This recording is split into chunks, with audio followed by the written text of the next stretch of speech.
Good morning everyone, myself Malati. और आज हम 6 क्लास हिस्ट्री का सेकंड चैप्टर रीड करेंगे। फर्स्ट हमने रीड कर लिया है, तो सेकंड चैप्टर का नेम है वैदिक काल। तो आज हम वैदिक काल के बारे में जानेंगे। ठीक है, नीचे दिखा रखा है भी ऋग वैदिक काल दिखा रखा है।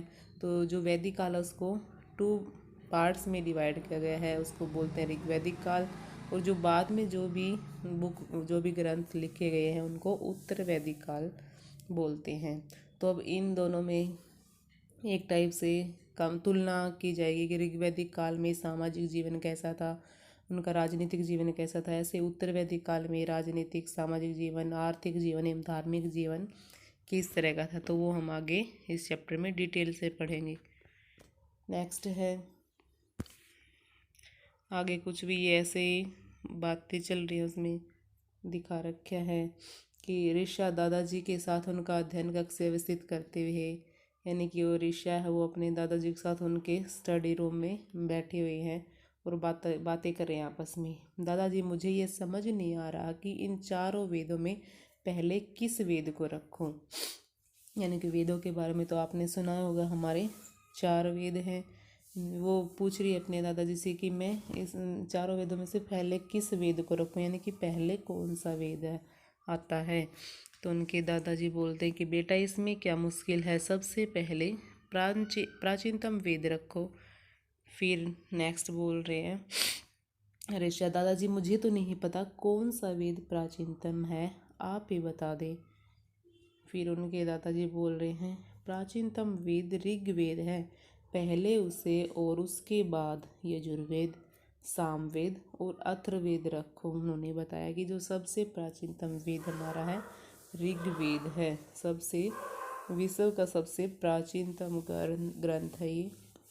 और उसके बाद जो भी वेद लिखे गए हैं, जो भी ग्रंथ है, उनको उत्तर वैदिक काल बोलते हैं।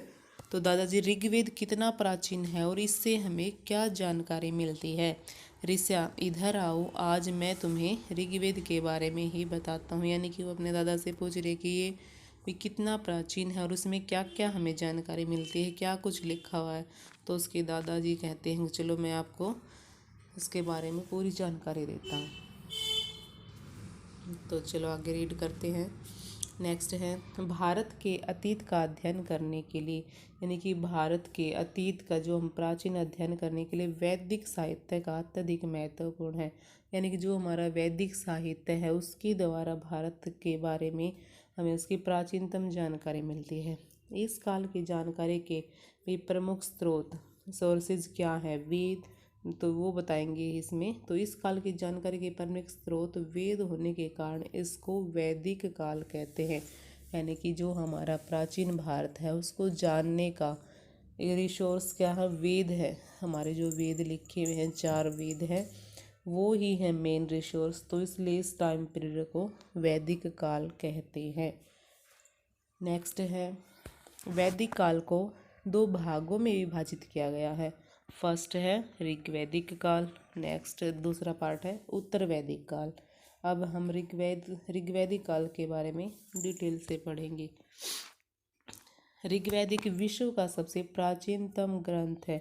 यानी कि जो ऋग्वेद है हमारा, ये विश्व का सबसे प्राचीनतम ग्रंथ है। इसमें 10 मंडल हैं और 1028 सूक्त हैं।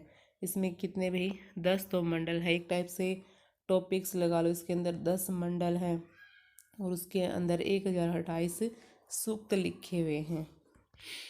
अच्छा, इसकी रचना किसने की है, तो इसकी रचना गृतसम विश्वामित्र, वामदेव, अत्रि, भारद्वाज, वशिष्ठ, कण्व व अंगिरा आदि ऋषियों ने सरस्वती व दृशदवती नदियों के किनारे पर की है। यानी कि ये जो ऋषि मुनि के नेम बताए हैं, इन्होंने मिलकर ऋग्वेद को की रचना की है। और कौन सी नदियों के किनारे, ये इम्पोर्टेंट है भाई, सरस्वती व दृशदवती नदियों के किनारे पर की गई है। दृशदवती नदी जो सरस्वती और सिंधु है, ये क्या है भाई, ऋग्वैदिक नदियां हैं जो आज ये विलुप्त हो चुकी हैं। जो सरस्वती नदी है उसको तो अभी फिर से उसके जो अवशेषों के आधार पर उसको फिर से खोजा जा रहा है कि वो कहाँ कहाँ से निकलती थी। दृष्टद्युति का ऋग्वैदिक नेम इसको क्या बोलते हैं, चेतांग भी बोलते हैं भाई इस नदी को। आज के टाइम में इसको चेतांग है और इस टाइम में इसको ऋग्वैदिक काल में इसको दृष्टद्युति नदी बोलते थे। ओके, तो ये इम्पोर्टेंट है भी कौन कौन सी नदियों के किनारे की थी रचना। नेक्स्ट है भाई जो सरस्वती नदी है ऋग्वैदिक काल की सबसे पवित्र नदी है। तो कौन सी नदी है सबसे पवित्र नदी? जो सरस्वती नदी है ऋग्वैदिक काल की सबसे पवित्र नदी है। अब हम पढ़ेंगे भी ऋग्वैदिक काल का जो राजनीतिक जीवन, यानी कि जैसे अब हमारे राजनीतिक सिस्टम है, एडमिनिस्ट्रेटिव सिस्टम जो भी है भाई, कौन पीएम है, होते हैं सीएम है, फिर जो भी हमारे ज़िला में जो शासन व्यवस्था है, गांव में है। तो पहले के टाइम में जो ऋग्वैदिक काल में राजनीतिक जीवन कैसा था, उसकी ऋग्वेद से ही हमें पता चला है कि उस टाइम पीरियड में कैसी राजनीतिक व्यवस्था थी। तो वो पढ़ेंगे हम।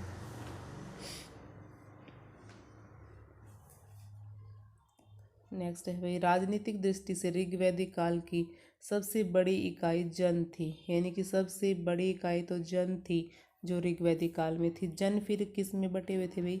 20 में बटे हुए थे। जन 20 में बटे हुए थे।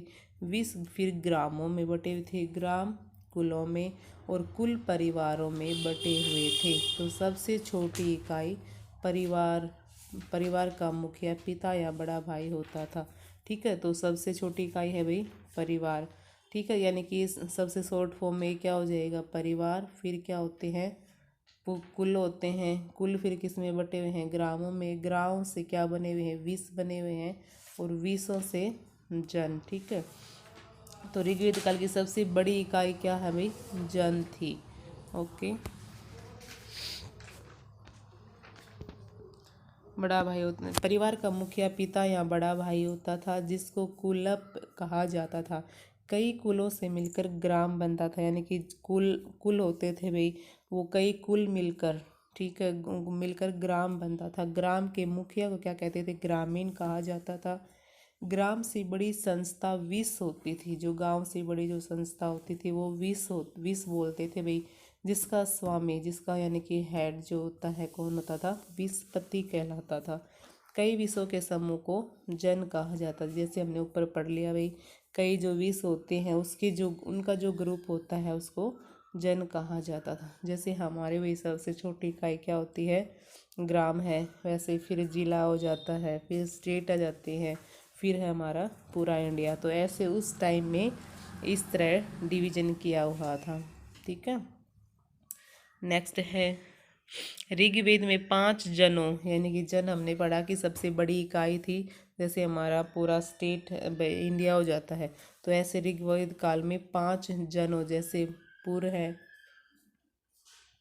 तुर्वस, यदु, अनु और द्रुह का वर्णन मिलता है। यानी कि ये 5 बड़े जनों के नेम है ऋग्वैदिक काल में। नेक्स्ट है देश के लिए राष्ट्र शब्द का प्रयोग किया जाता था। यानी कि अब हम पूरे हमारे जो भौगोलिक एरिया होता है, क्षेत्रफल है, उसको हम क्या यूज करते हैं? हम देश बोलते हैं। पहले देश के लिए राष्ट्र शब्द का प्रयोग किया गया है। जनों के आपसी संघर्ष को 10 राग युद्ध कहा गया है। यानी कि जो ये जन थे ऊपर बताए हैं 5 जन, इनमें आपसी वगैरह संघर्ष वगैरह जो चले हैं उनका क्या नाम दिया गया भाई? 10, इनको क्या नाम दिया गया है? 10 राग युद्ध बोला गया है। इम्पोर्टेंट है भाई ये। जनों के जो आपसी संघर्ष को 10 राग युद्ध कहा गया है, जिसमें सुदास ने 10 राजाओं के संघ को हराया था। जिसने क्या किया था भाई? सुदास नाम के जो राजा हैं उन्होंने 10 राजाओं का जो ग्रुप था उसको हराया था। आर्यों का सेना में रथों व पैदल सैनिक होते थे। क्या होते थे? जो आर्य हैं उनका सेना में रथ व पैदल सैनिक होते थे। धनुष बाण मुख्य हथियार थे। बाणों के अग्रभाग धातु निर्मित, यानी कि बाणों का जो आगे का भाग होता था, जो नुकीला होता है, धातु निर्मित होता, धातु से बना हुआ होता था, और नुकीले होते थे, तेज धार वाले होते थे। तलवार व फरसे आदि का भी प्रयोग होता था। युद्ध के भी नियम निर्धारित थे, यानी कि युद्ध वगैरह के भी नियम निर्धारित होते थे। भी क्या क्या नियम होते हैं युद्ध के, वो सारे रूल्स फॉलो होते थे। युद्ध आरंभ करने से पहले शंखनाद करना, यानी कि जब युद्ध स्टार्ट हो उससे पहले शंखनाद करना, शंख बजाना, ढोल और बिगुल बजाना जरूरी था। निशस्त्र शत्रु, अगर कोई शत्रु है, अगर वो युद्ध में निशस्त्र है, उसके पास हथियार नहीं है, घायल होने पर तथा युद्ध से भागने वाले पर आक्रमण करना अनुचित कार्य माना जाता था। अगर किसी शत्रु निहत्थे शत्रु है तो उन पे वो अटैक नहीं करते थे। तो ये युद्ध के क्या होते थे, नियम होते थे। नेक्स्ट है, जन के अधिपति को राजन कहा जाता था, यानी कि जो जन हमने पीछे पढ़े हैं उनका जो अधिपति होता था उसको राजन बोलते थे। वे राजन निरंकुश नहीं थे। राजन क्या थे, निरंकुश नहीं होता था। निरंकुश मतलब वो ये नहीं कि वो अपनी मनमानी करता हो राजा। राजा निरंकुश नहीं थे। सभा, समिति और विदत नामक संस्थाएं, यानी कि ये 3 संस्थाएं होती थी उस टाइम पीरियड में जो राजा पर अंकुश रखती थी। मतलब राजा अगर कुछ भी गलत वगैरह कुछ करता है तो ये तीनों समितियां उन पर अंकुश लगाते थे वे। ओके, कई अवसरों पर वे राजा का चुनाव भी करते थे, यानी कि वो राजा को इलेक्ट भी करते थे और राजा को हटा भी देते थे। राजा शपथ लेते हुए बोलता था कि यदि मैं विश्वासघात करूं तो मुझे अपने सभी अच्छे और धार्मिक कर्मों का फल न मिले और मैं अपने स्थान, पद, जीवन और यहाँ तक कि अपनी संतान से भी वंचित हो जाऊं। यानी कि वो उस टाइम जैसे अब हमारे जो सीएम हैं, पीएम जो होती हैं, गवर्नर हैं, प्रेसिडेंट हैं, जो ये शपथ लेते हैं, तो ऐसे ही उस टाइम राजा शपथ लेते थे। तो वो शपथ में ये अनाउंस करते थे कि अगर मैं कोई भी गलत काम करता हूँ, कोई धार्मिक कार्य गलत करता हूँ तो मुझे पद, जीवन और यहाँ तक कि अपनी संतान से भी वंचित हो जाऊँ, यानी कि ये सभी मेरे चीज़ें मुझे न मिले। नेक्स्ट है, शांति स्थापित करना, झगड़ों का निपटारा करना, बाहरी आक्रमण से रक्षा करना और भौतिक आवश्यकताओं की पूर्ति व आध्यात्मिक उन्नति के लिए यज्ञ हवन करवाना राजा के प्रमुख कर्तव्य होते थे, जो राजा और प्रजा के बीच में